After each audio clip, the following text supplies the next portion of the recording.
अध्याय 4 संन्यास ग्रहण करना और पूरी आगमन। अपने निमाई को खोने के भय से भक्त स्तब्ध हो गए। अपने पुत्र के वियोग के विचार से सबसे अधिक उनकी माता दुखी थी, परंतु भगवान गौरांग ने उन्हें सांत्वना दी।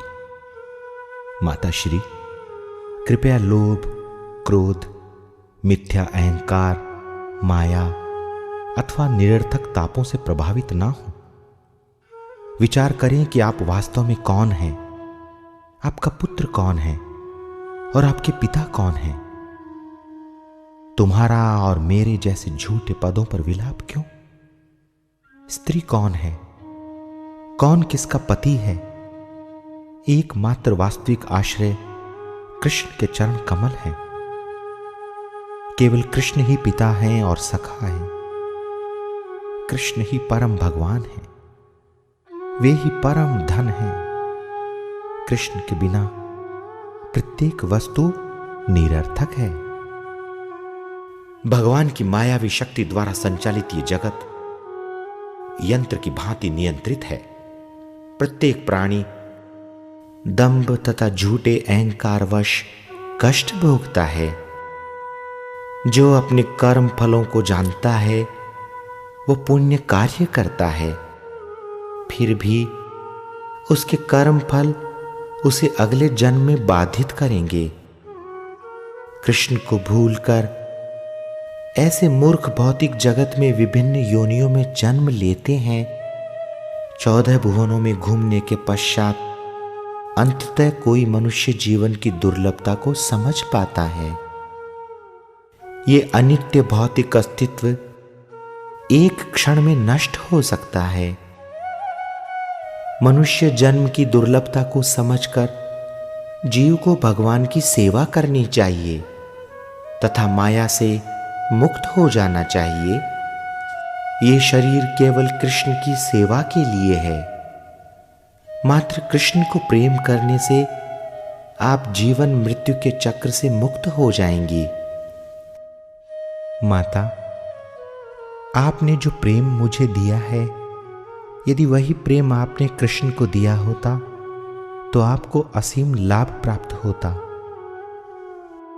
कृष्ण ही वास्तविक मित्र तथा सुहृदय हैं।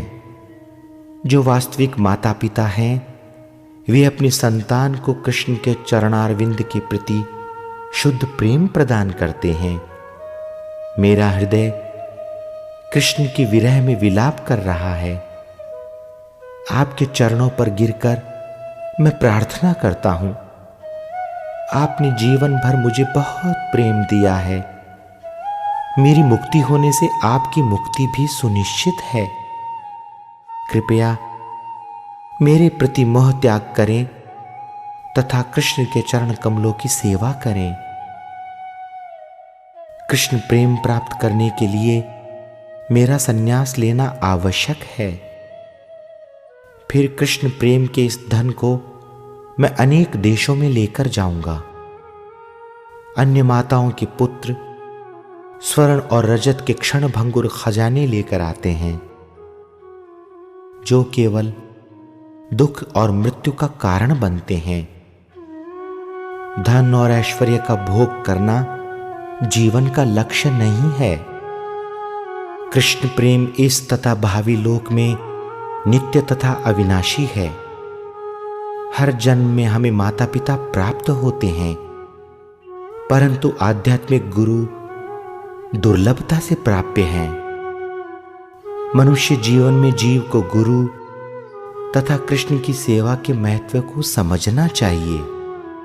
वो जो आध्यात्मिक गुरु को स्वीकार नहीं करता, वो पशु तथा पक्षी से श्रेष्ठ नहीं है। उसके पश्चात शीघ्र ही केशव भारती नाम के एक सन्यासी नवद्वीप आए तथा भगवान चैतन्य ने सन्यास लेने के संबंध में उनसे चर्चा की। केशव भारती के जाने के बाद शीघ्र ही भगवान चैतन्य ने चुपचाप मध्य रात्रि में घर त्याग दिया। केशव भारती से सन्यास लेने के लिए उन्होंने गंगा को तैरकर पार किया तथा कटवा की ओर गए, जो नवद्वीप से 35 किलोमीटर दूर है। संन्यास लेने के पूर्व निमाई को अपना सिर मुंडवाना था, ये देख कि निमाई अपने सुंदर लंबे घुंघराले बाल खो देंगे, स्थानीय लोगों ने केशव भारती से उन्हें संन्यास नहीं देने का निवेदन किया। नाई भी भगवान का मुंडन करने के लिए स्वयं को प्रस्तुत नहीं कर सका। वहां उपस्थित सभी व्यक्ति भगवान से वियोग के आसन्न संकट से दुखी थे, परंतु गौरांग दृढ़ थे। केशव भारती ने संन्यास में उनका नाम श्री कृष्ण चैतन्य रख दिया, जिसका अर्थ है वो जो अन्यों में कृष्ण भावनामृत का संचार करे। उसके तत्काल बाद श्री कृष्ण चैतन्य वृंदावन की ओर चल दिए। वे श्रीमद् भागवतम के इस श्लोक को गा रहे थे, मैं अज्ञान रूपी दुष्कर भवसागर को कृष्ण के चरण कमलों की सेवा में दृढ़ होकर पार करूंगा। पूर्ण पुरुषोत्तम भगवान की भक्ति में अविचल रूप से स्थित पूर्ववर्ती आचार्यों द्वारा यह मार्ग अनुमोदित है। 3 दिन तथा 3 रात्रियों तक भगवान चैतन्य गंगा नदी के किनारे हरे कृष्ण का कीर्तन करते हुए चलते रहे। वृंदावन की प्रत्याशा से अभिभूत वे ये नहीं जानते थे कि वे कहां जा रहे हैं, ये दिन है या रात। न ही उन्हें यह ज्ञात था कि नित्यानंद प्रभु, मुकुंद तथा अन्य भक्त उनका अनुगमन कर रहे हैं। जब वे कलन, जहां अद्वैताचार्य रहते हैं तथा जो गंगा नदी की दूसरी ओर है, वहां पहुंचे, नित्यानंद ने मुकुंद से कहा, अद्वैताचार्य के यहां जाओ तथा उनको श्री कृष्ण चैतन्य के आगमन हेतु तैयार करो। तब नित्यानंद भगवान चैतन्य के पास गए, जिन्होंने उनसे पूछा, निताई तुम यहां कैसे? मैं पूरा समय आपका अनुगमन करता रहा, नित्यानंद ने कहा। भगवान चैतन्य ने पूछा, कृपया मुझे बताएं, वृंदावन कहां है, यमुना कहां है? चाहे मूलतः यह गंगा थी, नित्यानंद ने संकेत करते हुए कहा, यह है, देखो यमुना को। जब दोनों भगवान नदी की ओर चल रहे थे, उन्होंने अद्वैताचार्य को नाव पर आते देखा। भगवान चैतन्य को आशंका हुई, अद्वैताचार्य यहां कैसे? वे शांतिपुर में रहते हैं। मुझे लगता है तुमने मुझे छला है, यह यमुना नहीं है तथा हम भी वृंदावन में नहीं हैं।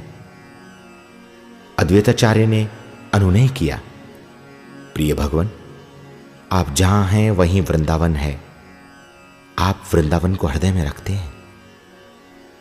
अद्वैताचार्य महाप्रभु को अपने घर ले गए, जहां नवद्वीप के सभी भक्तगण इकट्ठा हुए थे। ये जानते हुए कि वे फिर कभी नियमित रूप से उन्हें नहीं पाएंगे, वे गौरहरि के कम से कम एक बार दर्शन जरूर करना चाहते थे। शची माता आई थीं। उनके लिए मुंडित सिर सहित निमाई को देखना असहनीय था। अब से उनके सन्यास की प्रतिज्ञावश वे उनके आराम की देखभाल नहीं कर सकती थीं। उनके अश्रु देख भगवान ने कुछ दिन वहां रहना स्वीकार कर लिया, ताकि वे उनके लिए रसोई बना सकें। तदुपरांत अद्वैताचार्य के घर भव्य संकीर्तन उत्सव आयोजित किया गया। दिन के दौरान भक्त कृष्ण संबंधी वार्ता करते तथा रात्रि को हरि कृष्ण का संकीर्तन करते और शची माता द्वारा पकाया प्रसाद ग्रहण करते। 10 दिनों बाद भगवान चैतन्य ने घोषणा की, मुझे जाना चाहिए, सन्यासी वेश में मैं मित्रों तथा संबंधियों के मध्य नहीं रह सकता। शची माता ने प्रार्थना की, कृपया पुरी में रहें। बंगाल से लोग पुरी नियमित रूप से जाते हैं, इसलिए यदि तुम वहां रहोगे, कम से कम मुझे प्राय तुम्हारा समाचार तो मिल जाया करेगा। श्री कृष्ण चैतन्य सहमत हो गए तथा नित्यानंद, जगदानंद, मुकुंद और गदाधर सहित पुरी के लिए चल पड़े। मार्ग में कृष्ण प्रेम में उन्मत्त भगवान चैतन्य हरि हरि के पवित्र नाम का कीर्तन करते गए। कई बार वे धीरे धीरे चलते, कई बार मदोन्मत्त की भांति लड़खड़ाते, कई बार सिंह की भांति मार्ग पर धावा बोल देते।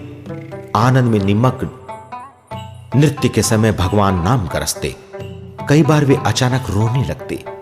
गौरांग दिव्य उन्माद में अवसारिक अपनी धोती उठा लेते तथा उत्साहित हो कूदते। कई बार नख शिख तक संपूर्ण देह में उनके रोए खड़े हो जाते। कई बार वे धीरे तथा दारुणता से हंसते। एक बार जब वे नदी में नहाने गए, उन्होंने अपना संन्यास दंड नित्यानंद को पकड़ने के लिए दिया, ये विचार करते हुए कि चैतन्य महाप्रभु पूर्ण पुरुषोत्तम भगवान हैं, उन्हें दंड की आवश्यकता नहीं, क्योंकि उन्होंने संन्यास मात्र औपचारिकता के लिए लिया है तथा वे वर्णाश्रम धर्म से परे हैं। नित्यानंद ने दंड को 3 भागों में विभक्त कर नदी में फेंक दिया।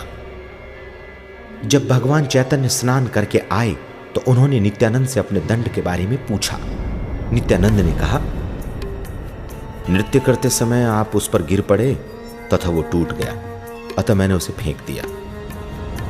ये जानते हुए कि नित्यानंद उनसे छल कर रहे हैं, गौरांग ने क्रोधवश स्पष्ट कह दिया, मैं तुम सभी को छोड़ अकेले पुरी जा रहा हूं। पुरी पहुंचकर महाप्रभु तत्काल जगन्नाथ मंदिर गए।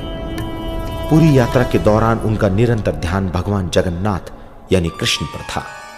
मुझे जगन्नाथ के कब दर्शन होंगे, मैं अपने प्राणनाथ कृष्ण को कब देखूंगा। मंदिर में प्रवेश करते ही महाप्रभु जगन्नाथ जी की ओर दौड़े तथा भावावेश में अचेत हो गए। भूमि पर उन्हें अचेत पड़ा देख मंदिर का चौकीदार परेशान हो गया तथा आगे बढ़ा जैसे उन्हें मारने जा रहा हो। सौभाग्यवश पुरी के सुविख्यात पंडित तथा उड़ीसा के राजा महाराजा प्रताप रुद्र के सलाहकार सार्वभौम भट्टाचार्य वहां उपस्थित थे तथा उन्होंने किसी को भी अज्ञात सन्यासी से दुर्व्यवहार करने को वर्जित किया। महाप्रभु इतनी गंभीरता से अचेत थे कि सार्वभौम को भय था कि वे मृत न हो गए हों। सार्वभौम सावधानी पूर्वक उन्हें अपने घर ले आए, जहां उन्होंने उनकी नाक पर कपास भी रख श्वास की जांच की। कपास थोड़ा सा डुली, ये संकेत दिया कि वे अभी जीवित हैं। कुछ घंटों पश्चात नित्यानंद तथा अन्य भक्त पुरी पहुंचे तथा सीधे मंदिर गए। उन्होंने लोगों से सुंदर गौरवर्ण सन्यासी जो यहां आए अचेत हुए तथा सार्वभौम भट्टाचार्य के घर ले जाए गए के बारे में बातें करते हुए सुना। उस समय एक शुद्ध भक्त गोपीनाथ आचार्य तथा जो सार्वभौम भट्टाचार्य के बहनोई थे वहां पहुंचे। सभी मिलकर भगवान से भेंट करने गए। सार्वभौम के घर पहुंचकर उन्होंने उन्हें यानी सार्वभौम को चिंताग्रस्त पाया। उन्होंने बताया, ये सन्यासी 6 घंटे से अचेत हैं। भक्त निश्चित रूप से जानते थे कि क्या करना चाहिए। भक्तों ने उच्च स्वर में संकीर्तन किया। कुछ समय पश्चात भगवान चैतन्य की चेतना लौट आई। सार्वभौम भगवान के शरीर में दिव्य प्रेम के लक्षण देख आश्चर्यचकित थे तथा उनकी पृष्ठभूमि जानना चाहते थे। सार्वभौम मूलतः नवद्वीप क्षेत्र से थे तथा वे गोपीनाथ आचार्य से ये सुनकर प्रसन्न थे कि गौरांग जगन्नाथ मिश्र के सुपुत्र हैं।